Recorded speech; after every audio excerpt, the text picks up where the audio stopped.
ओम श्री शक्ति नमः। ओम श्री शक्ति नमः। ओम श्री शक्ति नमः। ओम श्री शक्ति नमः।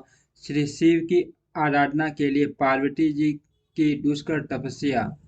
ब्रह्मा जी कहते हैं, देव देव ऋषि, तुम्हारे चले जाने पर फरफूली फरफू फरफूलसित हुई पार्वती ने महादेव जी को तपस्या से ही साध्य माना और तपस्या के लिए ही मन में निश्चय किया। तब उन्होंने अपनी सखी जया और विजया के द्वारा पिता हिमाचल और माता मैना से आज्ञा मांगी। पिता ने तो स्वीकार कर लिया, परंतु माता मैना ने शनैःवश अनेक प्रकार से समझाया और घर से दूर वन में जाकर तप करने से पुत्री को रोका। मैना ने तपस्या के लिए वन में जाने से रोकते हुए उमा उमा बाहर न जाओ ऐसा कहा, इसीलिए उस समय शिवा का नाम उमा हो गया। मुने शैलराज की प्यारी पत्नी मैना ने रोकने से शिवा को दुखी हुई जान अपना विचार बदल दिया और पार्वती को तपस्या के लिए जाने की आज्ञा दे दी। मुनिश्रेष्ठ, माता की वह आज्ञा पाकर उत्तम व्रत का पालन करने वाली पार्वती ने भगवान शंकर का स्मरण करके अपने मन में बड़े सुख का अनुभव किया। माता पिता को प्रसन्नता पूर्वक प्रणाम करके शिव के स्मरण पूर्वक दोनों सखियों के साथ वे तपस्या करने के लिए चली गई। अनेक प्रकार के प्रिय वस्त्रों का परित्याग करके पार्वती ने कटी प्रदेश में सुंदर पुंज मुज की मेखला बांध शीघ्र ही तत्काल धारण कर लिए। हार का परिहार करके उत्तम मृग श्रम को हृदय से लगाया। तत्पश्चात वे तपस्या के लिए गंगोत्री तीर्थ की ओर चली, जहाँ ध्यान लगाते हुए भगवान शंकर ने कामदेव को दग्ध किया था। हिमालय का वह शिखर गंगा बतरंग के नाम से प्रसिद्ध है। वही परम उत्तम श्री तीर्थ में पार्वती ने तपस्या प्रारंभ की। गौरी के तप करने से ही उसका गौरी शिखर नाम हो गया। मुने शिवा ने अपने तप की परीक्षा के लिए वहां बहुत से सुंदर एवं पवित्र वृक्ष लगाए जो फल देने वाले थे। सुंदरी पार्वती ने पहले भूमि शुद्ध करके वहां एक वेदी का निर्माण किया। तदनंतर ऐसी तपस्या आरंभ की जो मुनियों के लिए भी दुष्कर थी।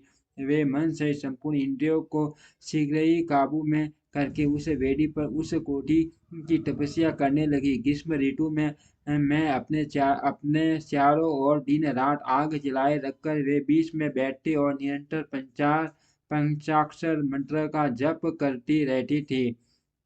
वर्षा ऋतु में वेदी पर सुस्थिर आसन से बैठकर अथवा किसी पत्थर की चट्टान पर ही आसन लगाकर वे निरंतर वर्षा की जल धारा से भीगती रहती थी। शीतकाल में निराहार रहकर भगवान शंकर के भजन में तत्पर हो वे सदा शीतल जल के भीतर खड़ी रहती तथा रात भर बर्फ की चट्टानों पर बैठा करती थी। इस प्रकार तप करते हुए पंचाक्षर मंत्र के जप में संलग्न हो शिवा संपूर्ण मनोवांछित फलों के दाता शिव का ध्यान करते थे। प्रतिदिन अवकाश मिलने पर वे सखियों के साथ अपने लगाए हुए वृक्षों को प्रसन्नतापूर्वक सींचते और वहां पधारे हुए अतिथि का आतिथ्य सत्कार भी करते थे।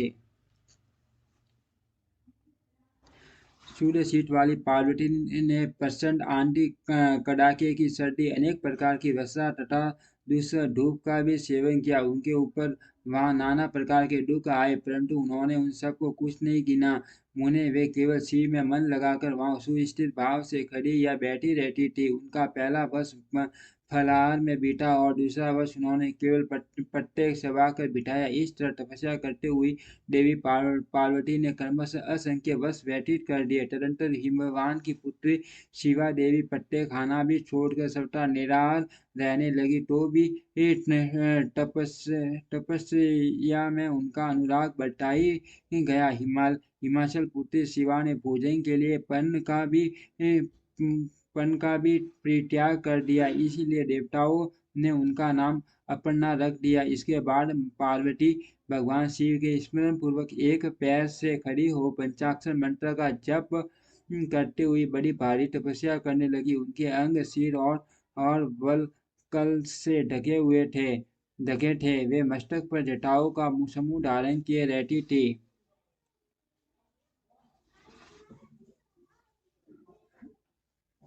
इस प्रकार शिव के चिंतन में लगी हुई पार्वती ने अपनी तपस्या के द्वारा मुनियों को जीत लिया। उस तपोवन महेश्वर के चिंतन पूर्वक तपस्या करते हुए काली के 3,000 वर्ष बीत गए। तदनंतर जहाँ महादेव जी ने 60,000 वर्षों तक तप किया था, उस स्थान पर क्षण भर ठहर कर शिवा देवी इस प्रकार चिंता करने लगी, क्या महादेव जी इस समय यह नहीं जानते कि मैं उनके लिए नियमों के पालन में तत्पर हो तपस्या कर रहे हो? फिर क्या कारण है कि सुदीर्घ काल से तपस्या में लगी हुई मुझे सेविका के पास वे नहीं आए? लोक में, वेद में और मुनियों द्वारा सदा सदा गिरीश की महिमा का गान किया जाता है। ये सब यही कहते हैं कि भगवान शंकर सर्व की सर्वात्मा, सर्वदर्शी, समस्त ऐश्वर्यों के दाता, दिव्य शक्ति संपन्न, सबके मनोभाव को समझ लेने वाले, भक्तों को उनकी अभीष्ट वस्तु देने वाले और सदा समस्त कलेशों का निवारण करने वाले हैं। यदि मैं समस्त कामनाओं का परित्याग करके भगवान वत्सव ध्वज में अनुरुक्त हुई हो तो वे कल्याणकारी भगवान शिव यहाँ मुझ पर प्रसन्न हो। यदि मैंने नारद तंत्रों के शिव पंचाक्षर मंत्र का सदा उत्तम भक्ति भाव से विधि पूर्वक जप किया हो तो भगवान शंकर मुझ पर प्रसन्न हो। यदि मैं सर्वेश्वर शिव की भक्ति से युक्त एवं निर्विकार हो तो भगवान शंकर मुझ पर अत्यंत प्रसन्न हो। इस तरह नित्य चिंतन करते हुए जटा वल्कल धारिणी निर्विकार पार्वती मुंह नीचे किए सुदीर्घ काल तक तपस्या में लगी रही। उन्होंने ऐसी तपस्या की जो मुनियों के लिए भी दुष्कर थी। वहां उस तपस्या का स्मरण करके पुरुषों को बड़ा विस्मय हुआ। महर्षि पार्वती की तपस्या का जो दूसरा प्रभाव पड़ा उसे भी इस समय सुनो। जगदम्बा पार्वती का वह मान तप परम आश्चर्यजनक था। जो स्वभावत एक दूसरे के विरोधी थे, ऐसे प्राणी भी उस आश्रम के पास जाकर उनकी तपस्या के प्रभाव से विरोध रहित हो जाते थे। सिंह और गौ आदि सदा रागादि दोषों से संयुक्त रहने वाले पशु भी पार्वती के तप की महिमा से वहां परस्पर बाधा नहीं पहुंचाते थे। मुनिश्रेष्ठ, इनके अतिरिक्त जो स्वभावत एक दूसरे के वैरी हैं, वे सुए, बिल्ली आदि दूसरे जीव भी उस आश्रम पर कभी रोष आदि विकारों से युक्त नहीं होते थे।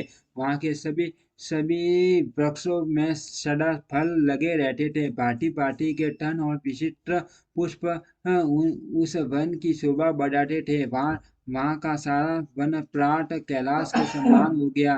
पार्वती के तप की सिद्धि का साकार रूप बन गया। ओम श्री शक्ति नमः।